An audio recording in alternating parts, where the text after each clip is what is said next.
Well, she is one of the most successful businesswomen in America. And now she has said goodbye to her corporate office and has her sights set on an oval one, becoming the first Republican woman to run for the White House this year.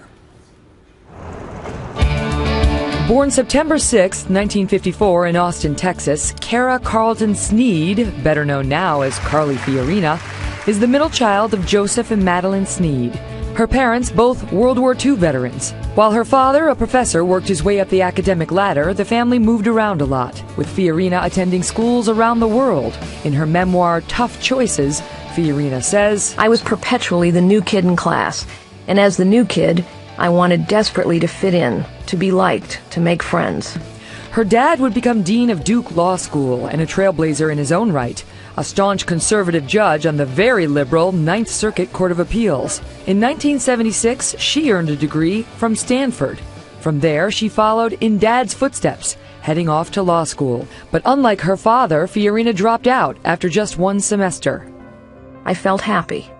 Afraid, but happy. I grew up that day. I had made a truly difficult decision on my own. I felt lonely in that choice, afraid of its consequences, but certain I had chosen well. Soon she found work as a receptionist at a real estate firm, where she worked her way up the corporate ladder, eventually landing at AT&T, where she excelled in business and romance, falling for her future husband, Frank Fiorina. Carly's first marriage had ended in divorce. She says her ex was threatened by her success. With Frank, however, it was love at first sight. On their third date, he told her someday she'd be CEO of AT&T, and he was almost right. Frank and Carly later married, and she helped raise his girls. Tracy was grown up beyond her years. Lori was starved for affection. I fell in love with both of them, too, over our first meal together of Chinese takeout. In the mid-1990s, she would lead a spin-off of AT&T and was recognized by Fortune magazine as the most powerful woman in business for 6 consecutive years. And remember Frank's earlier prediction? Well, in 1999, Hewlett-Packard came calling, and she became the first female CEO of a top 20 U.S. corporation. Once there, she restored HP to one of the jewels of Silicon Valley. She also engineered a $25 billion acquisition of Compaq. This is about building the new HP way. While the deal was criticized at the time and a large number of people lost jobs, it has since been hailed by some as a success. But in 2005, HP fired her after she and directors disagreed about corporate strategy. The next year, she would release a best-selling memoir, and later she emerged as an economic advisor for John McCain's presidential campaign. I think leadership is not about position. It is not about power. It is not about title. Leadership is about character. And this is a man who has demonstrated character over and over and over again. McCain didn't win, and Fiorina's disappointment soon turned to heartbreak. In February 2009, she was diagnosed with breast cancer, undergoing a double mastectomy and treatment which caused her to lose her hair. And then in October, devastation, as her beloved stepdaughter Lori died at just 35 years old. At the time, Fiorina was about to launch her first political campaign. Despite her family tragedy, she ran for U.S. Senate, trying to unseat incumbent Barbara Boxer. As of today, game on, Barbara. The senator easily won the contest. In the years since, Fiorina has served on a number of boards, traveled extensively, and given many speeches, opening up about her personal story and her love of country. I have lived all over the world, traveled and worked all over the world. And I know that it is only in the United States of America that a young woman can start as a secretary and go on to become the chief executive of the largest technology company in the world. That is only possible here. And now the one-time secretary turned CEO sees yet another possibility, breaking what one woman famously called the highest, hardest glass ceiling of all. I'm Carly Fiorina, and I'm running for president. Joining me now, Carly Fiorina, whose book, Rising to the Challenge, My Leadership Journey, hit shelves today. Carly, great to see you. Thank you so much for having me. Thank you for being here. So let's talk about leadership. What do you say is your single greatest qualification to lead? Well, I think it's knowing what leadership is. Leadership's not the same as management. Management is about doing the best you can within the status quo. Leadership is about changing the status quo when it needs changing. And I think it needs changing in Washington right now. And leadership, as I said in that clip, is not about position or power or title. It's about unlocking the potential of others. And I think now in this nation, we need a leader in the Oval Office who understands how to unlock and unleash the potential of this nation once again. You spoke in that piece about John McCain and his character and how you think that is what is essential in a good leader, character. Describe your character, because already folks are coming out and saying, well, everyone who's held this office that she aspires to has been a politician, has been elected to office, has served in the U.S. military, and she hasn't. Yes, it's true that I haven't. And all the voters that I've met across this country, and especially recently in Iowa, New Hampshire, and South Carolina, they actually consider that a great asset.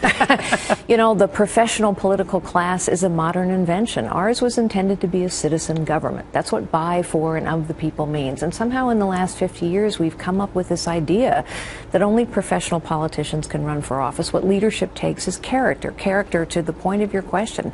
Character is about being a person of integrity, of trustworthiness, of honesty. Leadership takes experience and wisdom. And while I've not held elected office, I understand how the economy works. I know more world leaders on the stage today than anyone else running, with the possible exception of Hillary Clinton. And I've done business with them, not had photo ops with them. I understand bureaucracy and how it works. I understand technology and how it works. And government's a big bloated bureaucracy, and technology could be used to help. And most importantly, perhaps of all, I understand executive decision making, which is making a tough call in a tough time with high stakes, for which you're prepared to be held accountable. And you don't learn that in a book. Last time around, Mitt Romney got hit for, almost being too successful. They hung Bain around his neck like an albatross, and they dismissed him as a one-percenter. How will you avoid that kind of attack? Well, there are some who will attack my record at HP, and I will hit back with the facts. We took a company in the middle of the worst technology recession in 25 years and took it from 44 billion to almost 90 billion. We took the growth rate from 2% to 9%. We tripled the rate of innovation to 11 patents a day. We went from lagging behind in every product category to leading in every product category. Now, I don't know that much about business, but I will say... But you know those are good numbers. Those sound like good numbers. But then the critics say, oh, but the share price went down. Yes. And the profits went down. Or they say the revenues went up, but the share price went down. Actually, profits went up. The share price did go down. Remember, we were so happy 2 weeks ago when the NASDAQ finally returned after 15 years to its dot-com boom high. In truth, every technology company's stock went down in that difficult period. It was a difficult time. Let me ask you about the life issue, because that's one thing. I know you're pro-life. Do you believe life begins at conception? And if so, can there be any exceptions for abortion? Could there be any sort of time in which it's allowed? Yeah. Well, I do believe life begins at conception, and I think science is starting to prove us right every day, which is why you see the majority of young people now changing their views on abortion. We now know from scientific evidence, for example, that the DNA in a zygote is exactly the same DNA as the day you die. If that's true, and obviously it is, I mean, that scientific fact is not disputed, then where do you stand on fertilization techniques like in vitro? Because in the same way folks look at the left and say Debbie Wasserman Schultz may be too far to the left when it comes to a 7-pound baby in the womb, some folks look at the right and say, well, they're too far, they're too extreme when it comes to something like that. Yeah. Well, I think that some of these techniques personally make me uncomfortable. I think we're starting to hear stories now every day of people literally create cloning babies, etc. I mean, that goes too far in my personal opinion. But here's, I think, the real thing, Megan. I think that politics always fights about the extremes, when what we have in front of us right now is common ground that the majority of Americans, young people and women, agree on, and that is that abortion for any reason at all after 5 months is wrong. The majority of Americans now believe that. So let's take that common ground. Last question. Today you said that we can all agree that we are relieved those 6 cops in Baltimore got arrested. Our viewers would say we are not relieved, a lot of the viewers, because we had the cop on earlier saying this was wrong. And some people think it's a travesty. Did Do you want to modify that, or do you stand by that? Here's what I think. I mean, we've seen videos of what appears to be sort of a lifeless body getting dragged into a van. We've heard doctors say that it's virtually impossible to sever your own spinal cord with self-injury.